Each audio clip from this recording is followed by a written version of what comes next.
Welcome back, everyone, to the Awful Takes podcast, episode 34. Hooray. Woo! I don't know what happens at 34. I don't know what happens. I'm not there yet. I have a few friends who are 34, so I will go to them for advice when that happens. Thank you all for joining us. My name is Nabahi Tome. I am the host of this show, and I'm joined by my other host. Hello, I'm Wallied from Gator Productions. And we are here today to talk about a great movie, in my opinion. And we are here to provide our awful takes on it. Or a take. Or a take, I guess. I don't know. The Awful Takes podcast is all-encompassing when it comes to music and movies and stuff. So if you're joining us for the first time, me and Wallied have our episodic show where we refer movies to each other and recommend different movies that maybe we've seen or haven't seen, and we kind of go break it down. But before we get into that, if you want to just skip ahead straight to the review, we have timestamps in the descriptions of both Spotify and YouTube, so feel free to jump ahead if you're not here for our own personal lives and things like that. You can jump ahead. Yeah, you don't have to hear us vent. But if not, we do like to break down some movie news that we kind of find interesting at a time and just kind of talk about it in general. A little bit of interesting news for me this week. One of my big staples of growing up was a video game series called The Legend of Zelda. I don't know how many hours I spent playing a lot of the different games in that franchise, but it was quite a bit. And not only that, playing as Zelda when those characters cameo in other games like Smash Bros. Or Soul Calibur, Link, and that whole mythology and everything was just big. And it was just something that like consumed my childhood. And obviously now we're in the day and age of studios wanting to adapt video game projects. You know, I think now more recently than ever, video game adaptations are getting better. And it's not like the 2000s guys when we had Uwe Boll. Yeah, when we had like Tomb Raider, Resident Evil, you know, stuff like that. I feel like now with video game adaptations, there's a decent amount of sincerity that's behind them. Yeah, that's been a big trend recently, especially with like the Sonic movie. I feel like that kind of like jump started it and everything, because it was kind of a joke for like a long time. Definitely. And I feel like we're breaking new ground in terms of those adaptations. Obviously, some great ones have been coming out over the past couple of years in the form of TV. We got The Last of Us, which I think is amazing. We got Arcane, which I just love endlessly. We got more recently Fallout, which for me was really, really big. So it's really, we're getting out of that day and age of video game adaptations are all terrible. And I'll be straight up. I had a lot of enjoyment when it comes to the Sonic movies. And now, after, you know, a couple of years ago, we had the Mario Brothers movie. Nintendo is licensing out their IP to these studios now, which for the longest time, Nintendo, you think Marvel, you think Star Wars, you think they're protective of their IPs. Nintendo times that by 10, and that's Nintendo. Like Nintendo does not mess around with their IPs at all.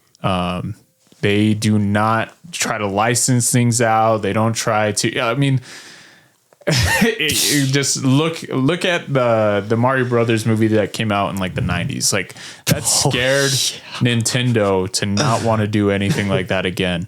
And for the longest time they didn't. So when the Mario Brothers movie came out, that was a big deal. Like I don't think people have necessarily realized like how big of a step that was for Nintendo to do something like that.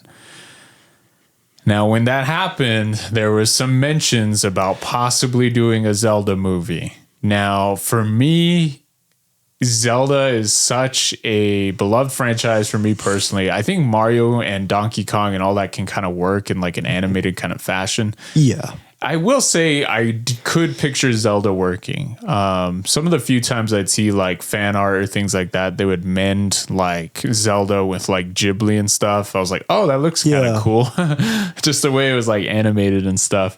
Mm-hmm. However, they've announced the Zelda movie, and it is now, they have a release date that they've announced, and it's March 26, 2027. As of a couple of days ago, we are less than 2 years away from this movie coming out.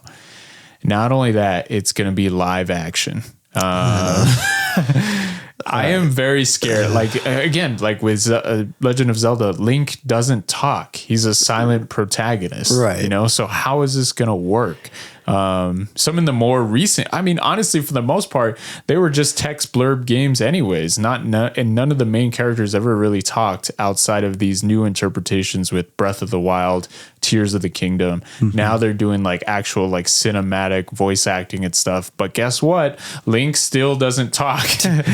So I'm very curious how this is going to go about. Not only that, but this is going to be live action. Like, that sounds so weird. I mean, Wallied, you've probably played Zelda games and stuff. What are you thinking about this? Yeah, for me, I'm kind of a more recent Zelda newcomer. I'm a massive fan of Breath of the Wild a lot. It's a game that I could spend hours and hours playing and everything. And so hearing its live action doesn't really excite me all that much. I feel like I don't know. I feel like it's a missed opportunity because it's like you can do so much with the medium of animation with Zelda. You know, you can do so many different styles and everything. Mm-hmm. So it is a little unfortunate it's going to be live action, but I guess I'd be interested to kind of see what the live action looks like or what the costumes will look like and everything.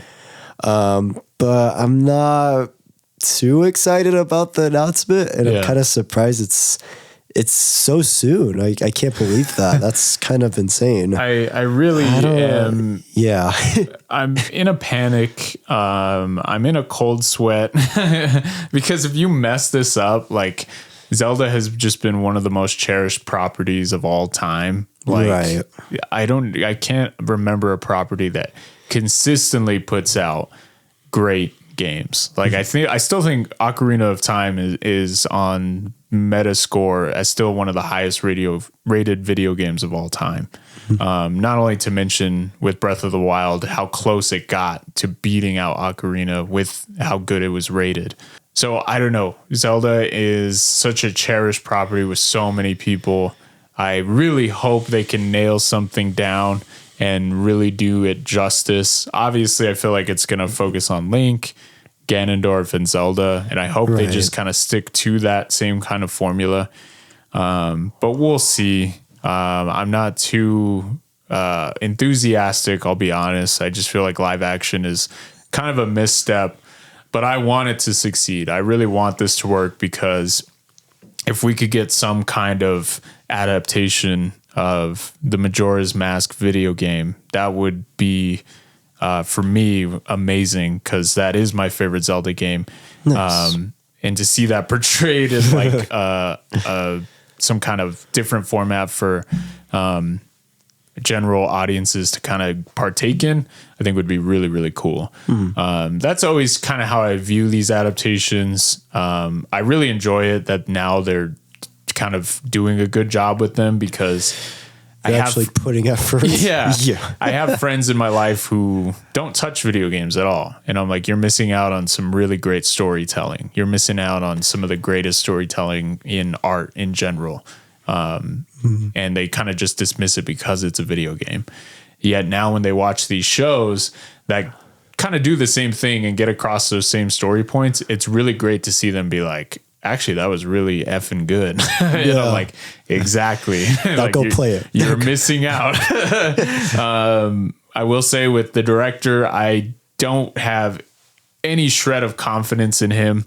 Who is the director? He's a director. His name is Wes Ball. He did the Maze Runner movies, and more recently the Kingdom of the Planet of the Apes movie, which I thought was okay. It honestly wasn't bad. It was okay. But the only thing I guess that gives me hope with him is some of his interviews and what he's talking about. I think he knows the task that he has in front of him. Okay. So I really hope he's doing his homework. I hope. I mean, obviously, I feel like he grew up with the franchise. Okay, sure. So there might be some hope of a Hail Mary here. So let's hope in 2 years.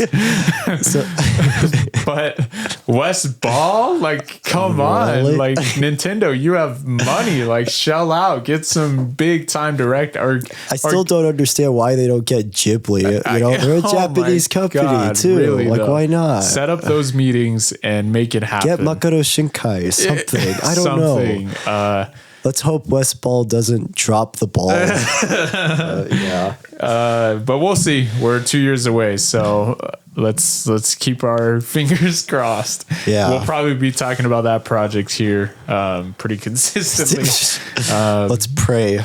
Another piece of movie news that had come out, which was, I guess, really big. I wasn't expecting this to happen, but for Avengers Doomsday, just want to say beforehand, I'm a big Marvel guy. I grew up reading comics and things. Nice. So obviously I just love what Kevin Feige and Marvel Studios have been doing over the past 15 years of my life. And here we are. We're closing in on Avengers Doomsday release day. Getting closer and closer. Yep.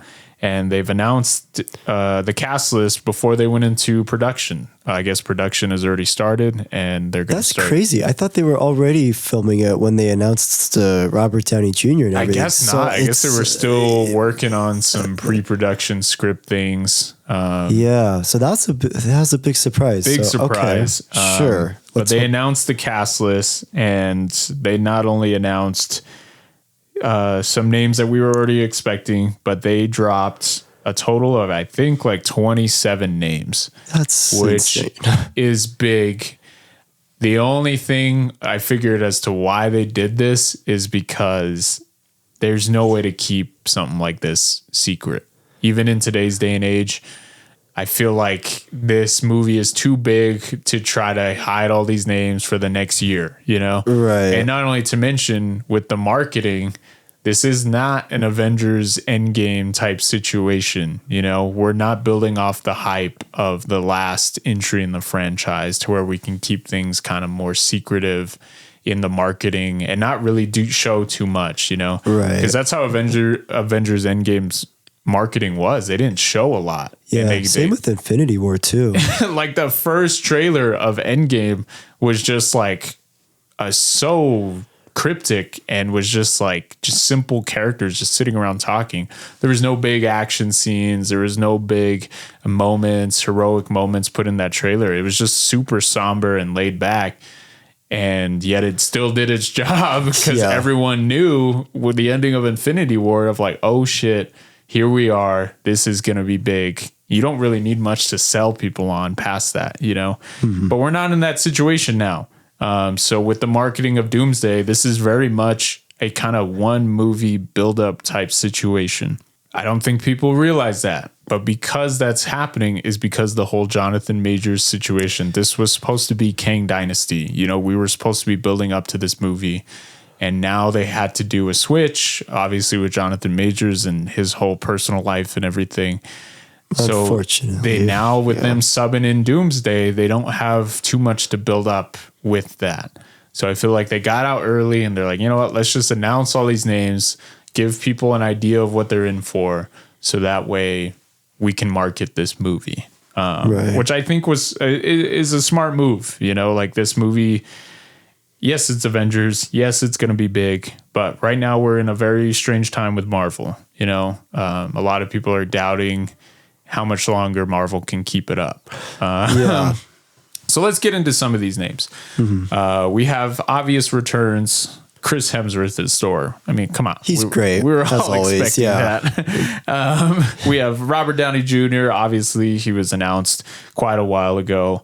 We have still shocked by that. Yeah, we have Anthony Mackie as Captain America. We have Sebastian Stan, Winter Soldier. Cool. Paul Rudd as Ant-Man. A lot of names we were kind of expecting. We have the whole Fantastic Four cast, which I mean, that's pretty cool. Yeah, you have Doomsday. You got to have Fantastic Four in there. Yeah. So I was not too surprised with all of them being casted.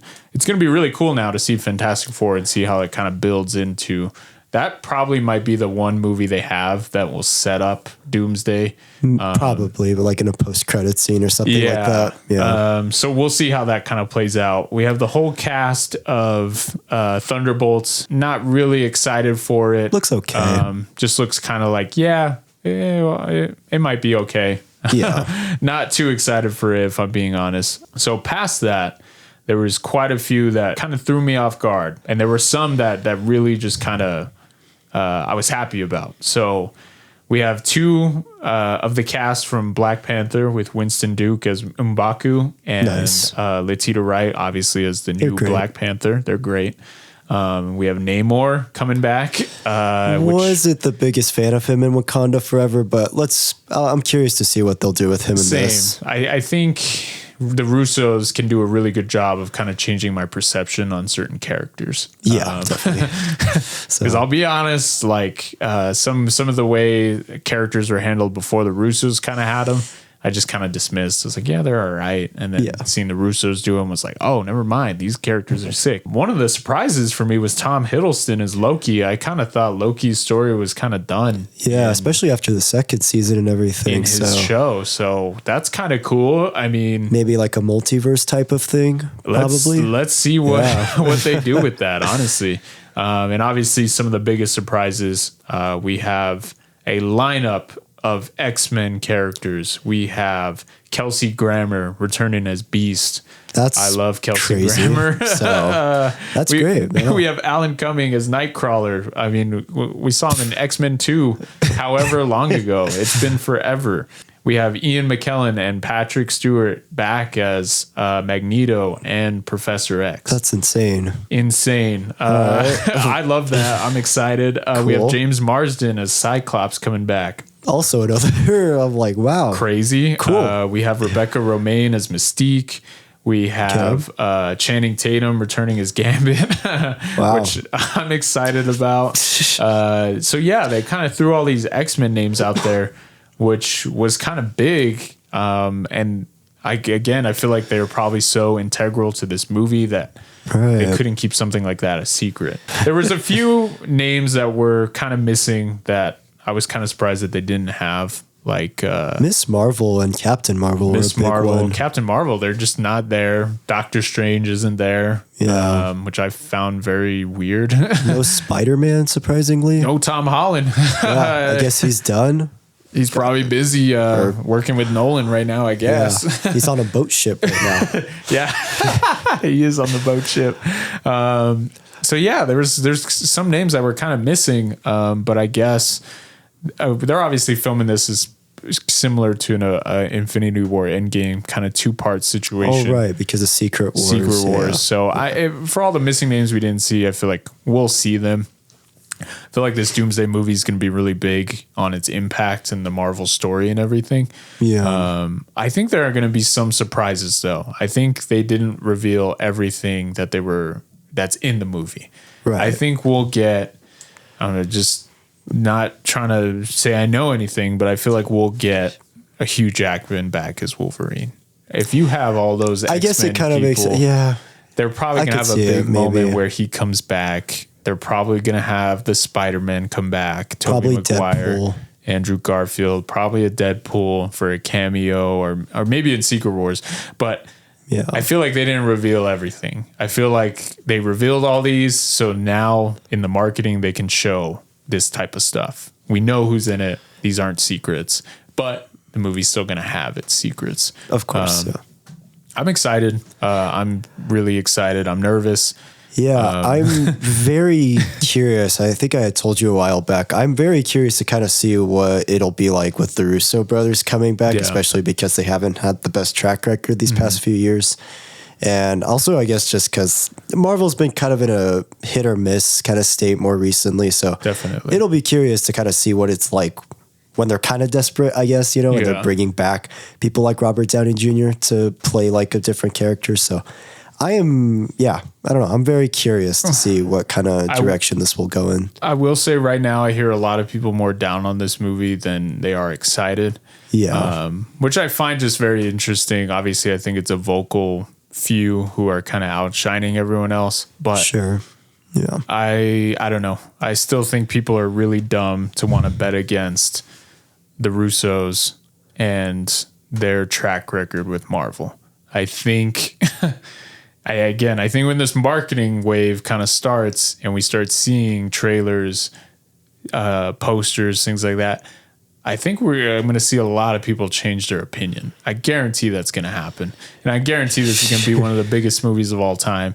And it's just funny right now because right now I just hear a lot of negativity about this movie and the Russos in general. And I'm just like, all right, let's see you guys keep that same energy come a year from now, because I guarantee a lot of people who are doubting this right now are going to be there opening night. Oh, yeah. And they're going to watch this movie.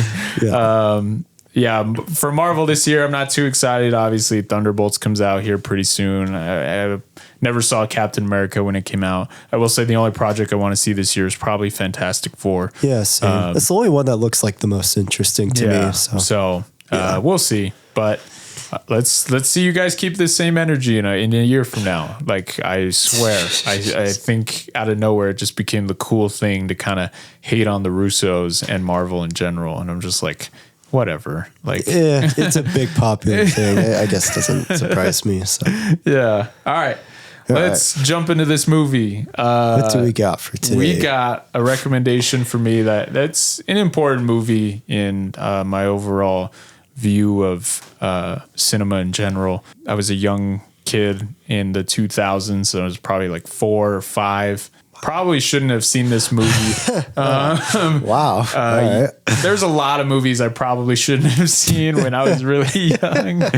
But I did anyways because I had a cool dad. So nice. For some reason, I don't think I went to the theaters to see this. Definitely I saw it at home, probably around like 2001. It was Crouching Tiger, Hidden Dragon, directed by Ang Lee. Came out to big success in the 2000s, won a few Academy Awards, got Ang Lee kind of put on the map for the next couple of years to follow after that. He had been a big name, one of the bigger names, I guess, but this movie really helped bridge foreign cinema with like American cinema. Mainstream really kind well. of success. Exactly. Yeah. This was, for me, just an important movie as a kid to watch because not only is the action in it super, super great, but the storytelling with this kind of love story and everything that goes on felt like a big kind of epic movie. And I guess for me, it didn't hit me at a young age until like obviously later on after rewatching it. This movie has some great female leads and stuff in this movie, and they do such a good job in portraying them and in showing the action that goes into it. Is not the action is honestly for me, the fight choreography is probably some of the best you'll ever see in any movie. It's absolutely insane the stuff they pull off in this movie. That I'm not trying to sell it short, but you see all that. And then these characters are portraying not only these great fight choreographies and everything like that, but there's this very real kind of love story that's happening in between these scenes, you know? Mm-hmm. A lot of people I've heard say that this kind of feels like a musical almost, of like, you get these characters who are so pent up in their emotions and everything, and they get to the point where they can't take it anymore, and the only way to kind of release it is this external kind of force. And obviously in this movie it happens like with fighting, but it's kind of like the same steps with like a musical, you know? Yeah. These characters get so pent up in their emotions and they get to that point where they're about to break, and then they break out in a song, you know, and they start singing about their emotions and everything like that. Kind of view that in the same way, but just done with fighting, you know? Really, really awesome. This movie was just a pinnacle part of my childhood, and it just paved the way for me to watch foreign cinema, you know? This movie really helped me get into the other types of filmmaking, you know, that are just not traditional American filmmaking. And I ended up watching a bunch of other different movies that I probably wouldn't have seen if it wasn't for this movie. It won a lot of great awards and everything. I've heard some people, obviously in China, when this movie came out, it was it got a lot of mixed reviews because I guess the 4 main leads all are born in different regions in China, and they all speak a different dialect and have a different kind of accent and language, yet they all had to learn Mandarin Chinese in this movie. And I guess in China that it sounds really awkward to them. The way they're speaking to each other is just like, it'd be like if you had an American movie and you had some foreign language speaker, like 4 of them trying to learn American and they're all talking. Like, how awkward would that feel? It'd just be like, what is this, you know? So I guess there's some kind of mixed reception in China, but this release in general is widely favored. This is seen as a pivotal point in movie telling. And I feel like this really set the peak in the new century of cinema, you know, where here we are entering the 2000s. And this movie comes out, and again, me personally, I feel like some of the fighting choreography in this movie has yet to be topped in some of any other action movies that I've seen, you know? What is it about this movie that does it so well and blends all these things together really, really well? I don't know. This is just one of my favorite movies. Wallied, I know we mentioned earlier, we are... Ang Lee is kind of a mixed bag sometimes, you know? Yeah, he's a lot like an M. Night for me, for sure. What were you thinking with this movie? So my first time seeing it was a polarizing one for sure. I remember really liking it the first time I saw it. So I guess to kind of give a bit of context, Ang Lee was somebody I kind of had known about a little bit, because actually the first film I saw of his was Life of Pi and everything like that. Great. And so I remember really enjoying that. And I saw like a few of his other movies before seeing this one, like his Hulk movie, which is fine. And then his most recent one, Gemini Man with Will Smith, which I didn't really care for personally, but it was just whatever. And so I was very curious when I saw this one, what it would be like and everything. And it took me by surprise. I remember really loving a lot of the fight action sequences and everything. But something that I remember not being too crazy about when I first saw it was just the main character and how it was like, you're actually following like a different character. And this whole, it was kind of jarring at first with like the whole romance story and like the backstory you get and everything. And so rewatching it for this episode and everything, I actually would say I loved it a lot more this time around. And I actually really loved the main lead story and everything, and you kind of see how different she is from Michelle Yeoh's character. And I love that like contrast and how they like their banter and everything and how they play off really well. And so obviously I would say a big surprise too was just like how the film just slows down a lot of the time and everything. And I love just a lot of those more slower, quieter moments where you get to like really know the characters and everything. So it was like a big surprise for sure. And it was just like, it feels almost kind of like a deconstruction of like a kung fu type of film that you would maybe typically expect.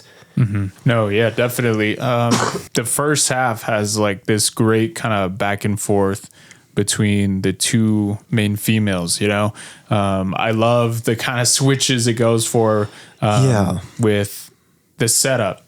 You have this main kind of warrior, kind of famous warrior, reaching the end of his glory, you know? And he has like a bit of like an existential crisis and everything. And it's the character of Lee Moon-bai, and he's played by Chow Yun-fat, who does a great job. It's fantastic. I love his stoic appearance in this movie. He's just very striking, you know?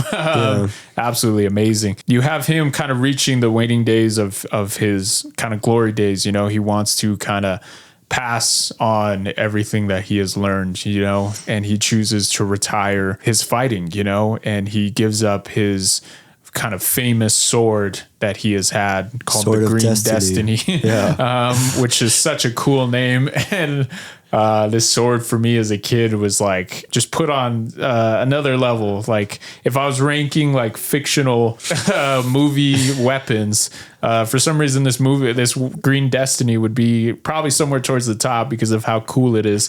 That's a cool design and look and everything. Yeah, it has such a striking look. The sound design too is like fantastic. Also, I love like those like sword sounds that you hear throughout.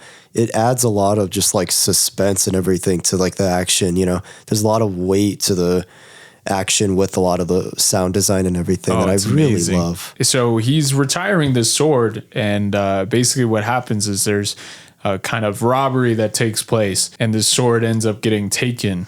And in that, you are already keyed in on to who took it, you know? And there's this kind of multi-layered story of this forgotten love story tied with a younger generation's following the same path, you know? And I love the play between the main character and Michelle Yeoh, how at first it's like this kind of like, they don't know exactly who it is. And in that first half, they're like so close to each other and everything and what's going on. Yet at night when they're fighting and everything, they're like basically trying to kill each other. Yeah. And it plays into like the manipulation card like really well also, you know. Really well. Where she's like trying to get to like kind of know her and everything like that. Yeah. So that was like a really cool thing. That was like a big surprise for sure rewatching it. So entertaining. And you have this story of teachers and students, you know, just stuff you would probably catch on to in a lot of other mainline cinema.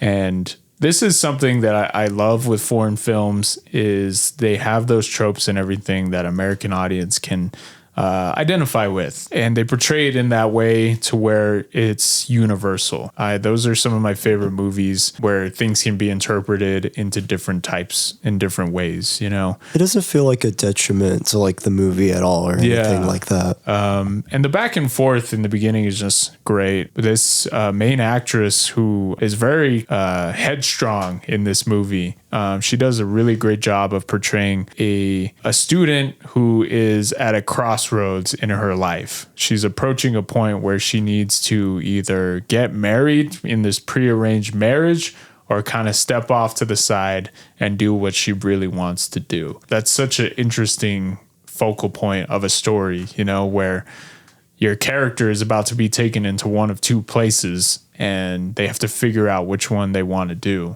And they figure this out through the external forces in their life of other people, teachers, you know, antagonists, things like that. And it's such a great way to show like a young female lead, you know. This, again, this was really important for me because when I'm a kid and I'm watching all this fighting going down, not once did this occur to me that these were females. They're fighting and they're literally getting thrown around. They're putting up with like the best of some great fighters and everything. And I'm like, I think that was very necessary for me to see as a young kid, because if I had watched a lot of action movies with just guys or something, you know, just men being men, stuff like that, I think I would have maybe developed some predetermined notion towards women and everything. I'm very happy that I saw this movie at a young age because the action in this movie is just insane and it's so good. Yet it didn't really occur to me that these were women who were fighting. Yeah, you know? It's surprisingly feminist, which I like really love a lot about the film and everything. And I love that like new perspective it gives, and just their motivations and everything are just very clear and it's incredible. Yeah. Especially the villain too, like Jade Fox. It's like when you hear her like saying like she was kind of wronged by this master, you know, you can completely like understand like why she would want revenge on like his protege pretty much, you know. But it's just, it surprisingly just got to me. I was just like, wow, you know. There's a lot of mentions in this movie with their history and everything. And I'm like, that sounds like it could be its own movie, you know. That sounds like it could be its own story, especially with Jade Fox. You know, she's a very broken character. And like Michelle Yeoh doing the same thing, she wants to kind of have someone younger learn from her missteps. But with Jade Fox, she's trying to use this warrior, this young female warrior, as a tool, pretty much. Again, it's kind of like a way to manipulate. And it's just like, it's so crazy to kind of just see how different they are, even if the motivations can be kind of the same at times, you know. It's interesting to kind of see how different they use that, you know, how different they go into that direction, you know, and how it kind of like clouds their judgment and everything. This movie, probably a reason why it worked on me so well, is it could necessarily be a repackaged kind of Star Wars prequel story. You have such a strong main protagonist who's being pulled in two directions to fulfill a destiny, I guess, of what they envisioned for that student, you know. So I guess maybe in some sense that's why I might have liked it so much as a kid. Obviously, as a kid, it was a bit harder to understand because obviously you have to read everything. Yeah. So definitely watching it now that I'm older and everything, I get a better understanding of what's going on. But there's a lot of things to love in this movie. I love the music in this movie. It's fantastic, especially in the action sequences. Yeah. My goodness. Action sequences drum will just pick up out of nowhere and just carries you through the whole thing. Yeah. You know? My favorite one is where she's like in the restaurant and everything, and she's like just fighting all these different guys around, and you kind of hear like narration through here. That was like a really awesome sequence. I loved a lot. That's great. One of the things in this movie, which I know some martial arts people might have issue with, is maybe some of the wire work and things like that. I think it's very stylistic, and I think it's done really well. A lot of flying. Yeah, a lot of flying. Jumping off rooftops. Like, man, they're like Superman. Like I'm telling you, when this movie opens, there's like this rooftop chase that like at one point these two are like fighting on the side of a wall, like running down it and everything. It just leaves you speechless, at least for me. It's just like, I can't even imagine how long it took to like just even get some of these sequences done, and like just how much planning and choreography went into it, you know? And it just feels like, again, like kind of you said, it's very theatrical, it's very musical, and it almost feels like this like kind of special dance that you see throughout, you know? Definitely. This movie did, for me as a kid, put Michelle Yeoh on the map for me as one of probably the greatest actors ever. Female action heroes ever, you know? Like she embodies so much of this role. And it's funny because I was watching an interview with her recently. She was like, when I first signed up for this, you know, I had no idea the choreography that was going to go into this. When I was first pitched this role and I agreed to do it, I did my best to nail the drama of everything. I didn't know I was going to be running down the side of the wall, fighting with all these different weapons. Granted, there's obviously stunt work that's involved. I'm not trying to say this is all Michelle Yeoh, but guys, like you'd be shocked how much in-camera moments where you do see that it's her pulling off these moves, you know? And not a lot of it is like CGI or anything. So this is like all practical, and it's all like stunt people and everything and actors. So it's like, it makes it just even more impressive on that level. It's a great movie. And I feel like the emotions do hit really good, you know. Seeing this kind of, oh man, it definitely got me on a rewatch this time of Michelle Yeoh and her character and Lee Mun-bai having this kind of missed love story, you know. It's like the more heartbreaking side of the film for sure. They have these feelings for each other, yet because of their past trauma and everything, their devotion to honor and everything, they chose just to ignore it, you know. And they obviously very clearly have these feelings towards each other, but they've just never been able to say anything, you know.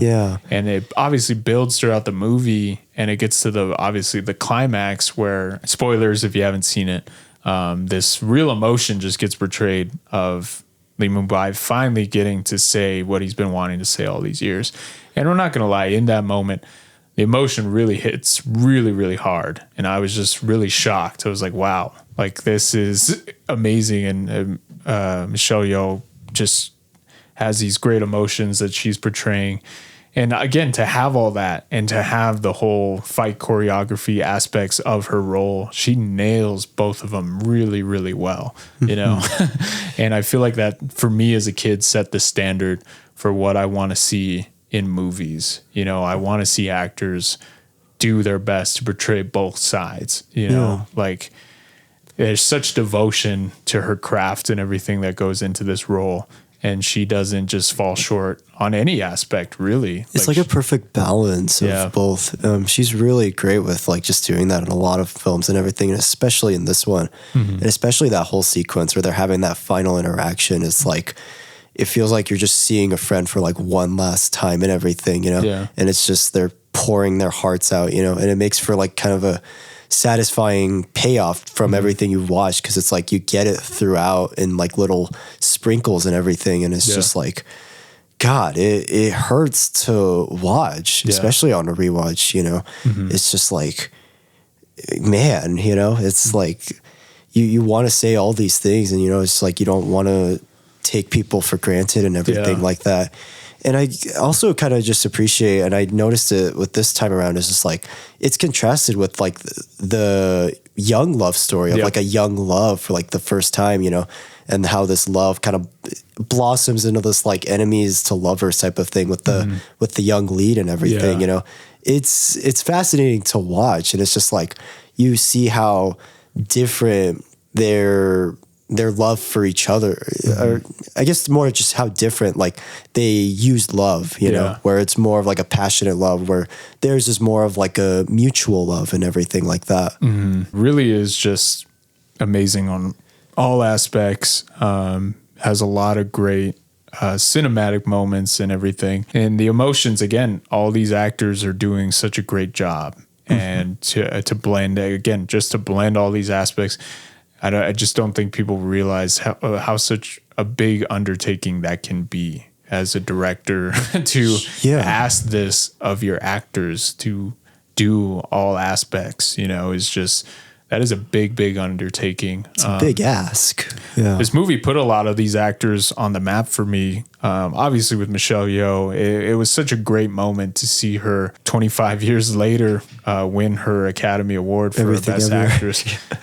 It really, for me, was just such a rewarding moment, because this was someone that I had seen so long in cinema, and they'd been such an iconic person in my mind, of someone who is not just a great female fighter or female actress, just a great actress, just amazing, great action star at what she does. And I feel like so many like kind of filmmakers and stuff knew that. Obviously the Daniels had probably seen this movie and everything, and led to the casting and everything, but you would hear about it at the time as well. Like I remember hearing an interview with Tarantino, and they were like, "Oh, you're such a big Michelle Yeoh fan. Why didn't you ever cast her in like a Kill Bill or something?" Oh, I saw that interview. Yeah, he had such a great quote where he was like, I could put her in the movie, but who at the end of the day would ever believe that Uma Thurman could kick Michelle Yeoh's ass?" And I was like, that's actually a really good point.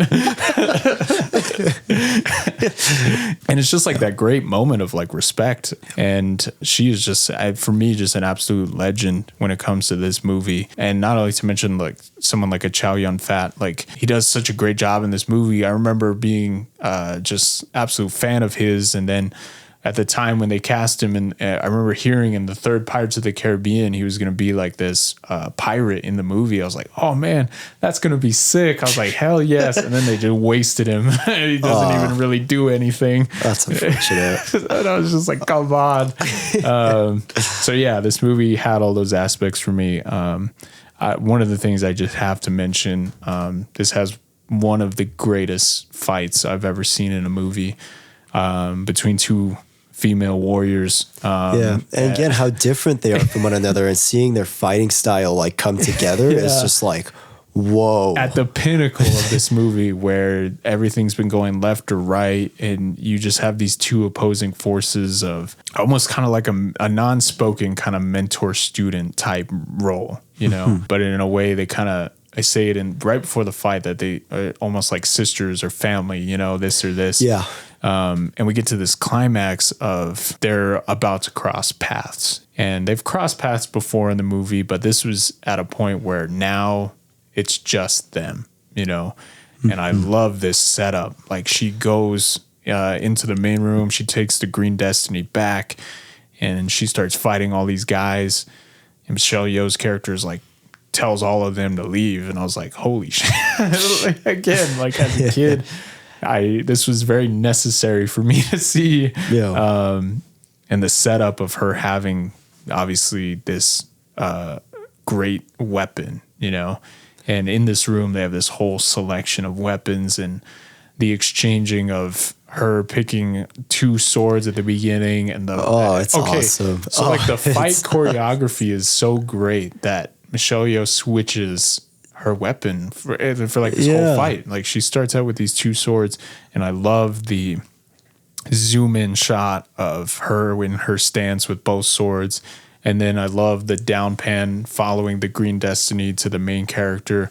Just absolutely a great setup for what you're about to see. And the moment the drums kick in, the choreography just kicks off. And it is unlike anything I've ever seen. To this day, this fight still is just, I get chills every time I watch it. I'm like, this is just the pinnacle of fight choreography is this fight right here. And the sound design, like you mentioned, like that you just hear these things clashing. It's so satisfying to listen to. The pans, God, it is. It goes to like these top down shots and you see them fighting. Like I'm just like it's awe. like cool. You get different like perspectives and how like you view it and everything. It's so awesome. And some could say, obviously, it can resemble almost like dancing in some sort of way. But again, it is like a dance, so it fits very well. But there's very real weight put behind each of these strikes. Yeah. You feel it. Like there's some great moments where you just see the actors or the actress's face. You see their reactions to what's going on, and they feel very real. And I swear, each time she switches weapons, the choreography changes, you know? Yeah. She goes to like these two swords that have like these hooks on them. She starts like spinning them around off each other. She grabs like this spear, and there's this great moment where she's like trying to stab her and the other girl's just dodging it perfectly at every moment. And man, it just blows my mind. There's a great humor moment. She goes to pick up like this giant like hammer thing. It just falls to the ground. Yeah, that was awesome. That was so good. Yeah. And yeah, it's just amazing. One of my favorite shots in this whole fight, she was fighting with like this giant metal bar. Like I swear at that point, it's just like the aggression's just full force. God, yeah. And it's just this shot of the main character blocking it. And the wires just like pull her back in like such a great way. And the camera just kind of like follows her. And every time I see that shot, I'm like, wow, that's amazing. Yeah. Yeah. I don't know what it is, but when this fight, every time it's a big moment for me. Every time I see this, no matter what it is, I just stop what I'm doing and ask my full attention. The music, the build up and everything, very epic to such an insane degree. And again, I don't think anything for me in movies has ever really kind of topped it.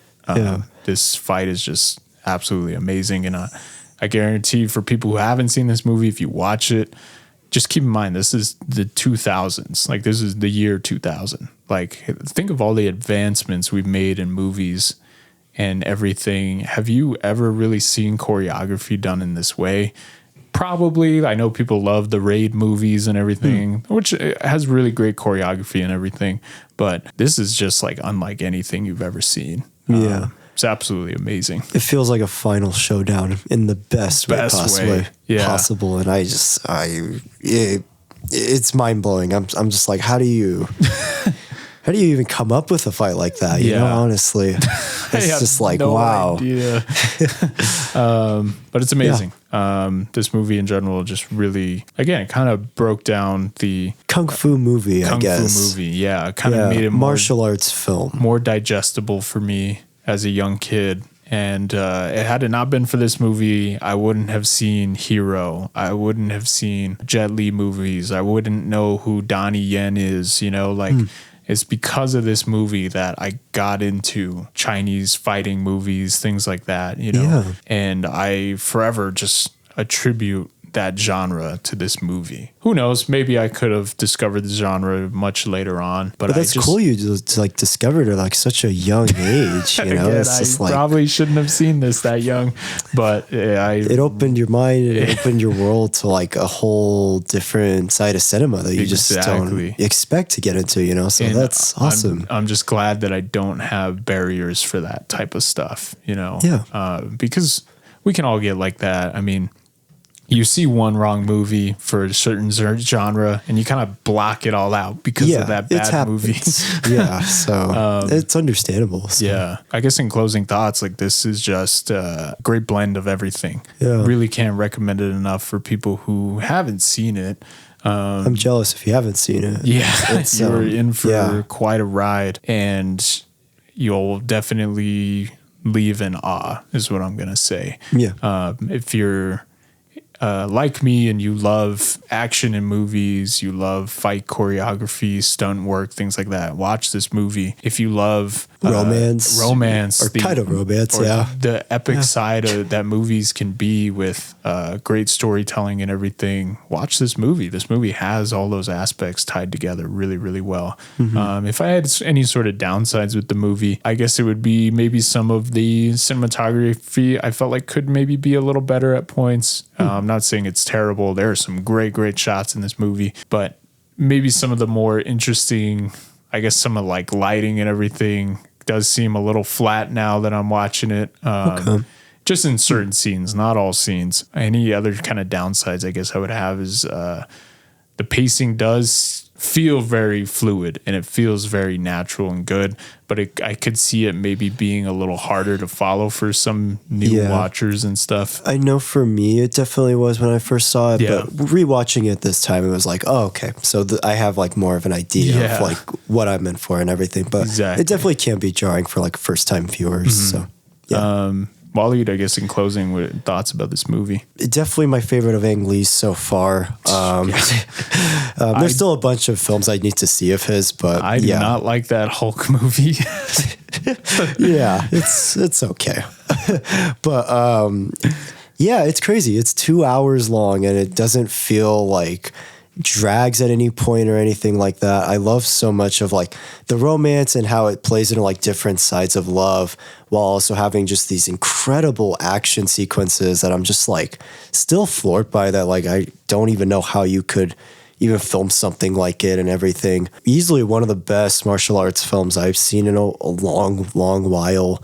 I would say my only downside is I wish there was a couple more scenes with Michelle Yeoh and the main guys. Just a little bit, like a couple more scenes with them, because I did really love their whole chemistry and dynamic a lot. And just also just so it could feel like there'd be enough time for both of them. But other than that, I really love this film a lot. It's a very amazing, kind of almost spiritual watch, especially near the end and everything. It's almost kind of just heartbreaking, honestly, watching it. But really love it a lot. Absolutely enjoy it. But highly recommend to you guys, though, again, kind of just be wary of that like jarring pacing and everything, and especially just the different characters that you're actually kind of following and everything like that. But score-wise, I'm thinking like a 9 out of 10, honestly. Nice. 9 out of 10 is where I'm at. I guess I'd say, for me, this is, again, a pinnacle movie for me. In closing, like, I'm very appreciative that I saw this film at a young age. Seeing women portrayed in such a great way, for me, was very necessary and very important. I swear, it never occurred to me while watching it that my favorite fighting scene in movies is 2 female leads and 2 badass female warriors just going at it. And to me, that's amazing. That is great. I love the performances in this movie. I love the music. Downside, the pacing can be jarring. If you're watching this for the first time, the story can jump at a few moments, go through different plot lines and delve into different characters' pasts and things like that. Also, this movie kind of starts you in the middle of these characters' kind of storylines. You know, you're kind of just thrown into it, which I think is really good. But some people might be like, oh, I want to see all that backstory. I want to see, and me too. I would love to see. Because you only get the backstory with like the main young lead and everything. So it's like, but I guess that does leave me kind of wanting more. So eventually, like if you're watching it, like just kind of realize that it doesn't delve into completely everything, you know? But I think the mention shows a lot. The mention that there is this history that we kind of didn't see does provide enough for you to get invested. It kind of just gets you straight to the point, honestly, which is kind of insane too. Score-wise, I'd definitely be at a 9.5 out of 10. Nice. Really love this movie. This to me is just, we got to get there, guys. In fight choreography and everything, like we need to aspire for more. I guess now, so with American cinema, I am very appreciative that we have a lot of main actors who commit to in-camera moments. You know, they don't leave it entirely to stunt work. I am glad we're also getting away from some shaky cam Oh, trends that kind of caught on in the late 2000s to 2010s. Greengrass. Oh my God. And you know what's crazy with this movie? The movie he made right after was Hulk. I know. I don't know. Ang Lee's just polarizing to me, honestly. I'm just very like, interesting director. Yeah, I'm still trying to figure it out with him. I agree with you. I like Life of Pi, but I didn't like Hulk. Gemini Man was just such a letdown. Yeah, it's disappointing for sure. You know, I was like, that's a cool concept, and you don't do anything with it. And then that whole 120 frames per second thing or whatever he was doing for it. Every time a director comes along and tries to reinvent frame rate, I'm just like, what are we doing? Yeah, like come on. It's like trying to reinvent.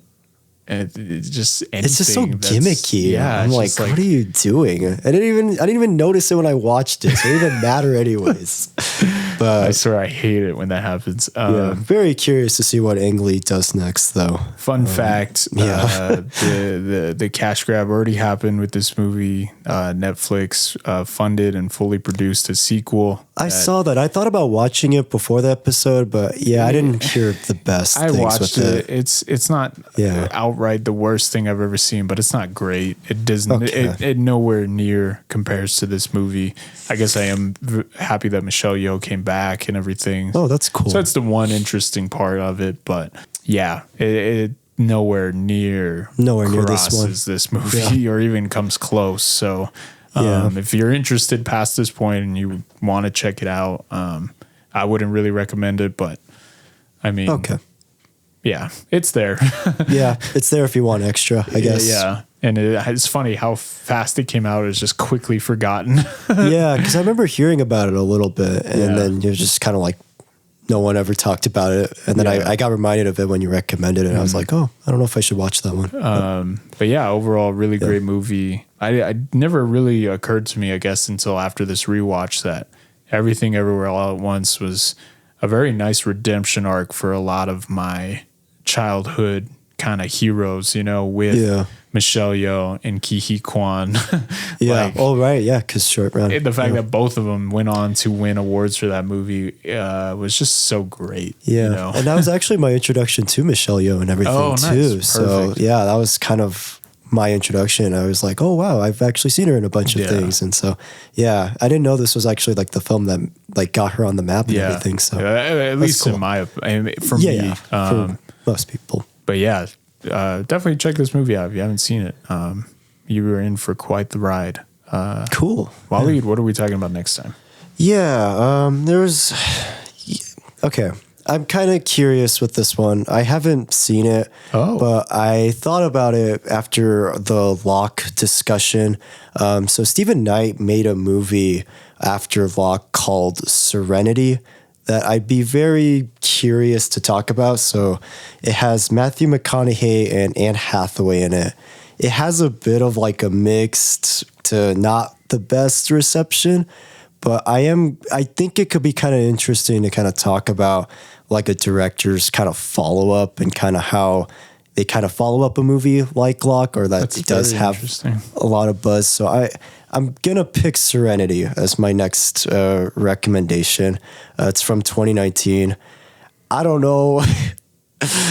I might like it. I might hate it. I might just be indifferent towards it, but I'm not really sure what to expect. I don't really know what the movie's about, but I don't know. I saw Stephen Knight's name was on it, and I was like, I think this could maybe make for kind of an interesting discussion. So I don't know.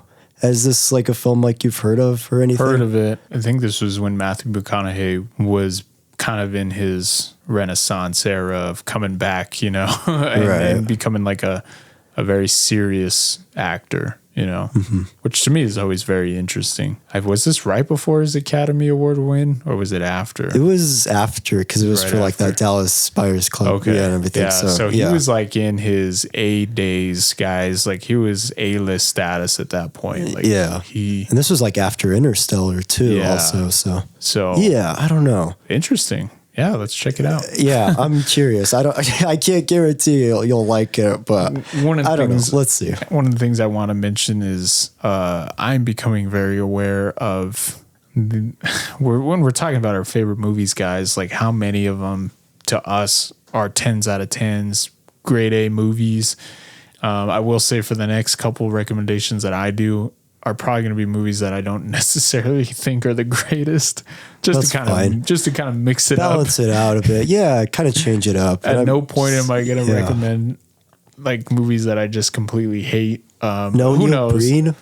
Just kidding. No Moulin Rouge. Oh no, we might have to talk about that. No, I'm just kidding. But I just want to kind of mix it up. So yeah, that's fine. Just for the next couple reviews that I do, I'm going to recommend stuff that I'm just like, for some reason, this is a part of my cinema experience. Because again, like. Not every time you go into a movie are they great. They're not going to be the best. But, I mean, I don't know. As long as it makes for an interesting discussion, I feel like as long as we can get a kind of perspective on it, I think we'll be okay, honestly. Awesome.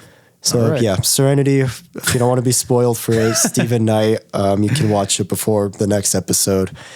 Okay. All right. Good day. See you on the next ones.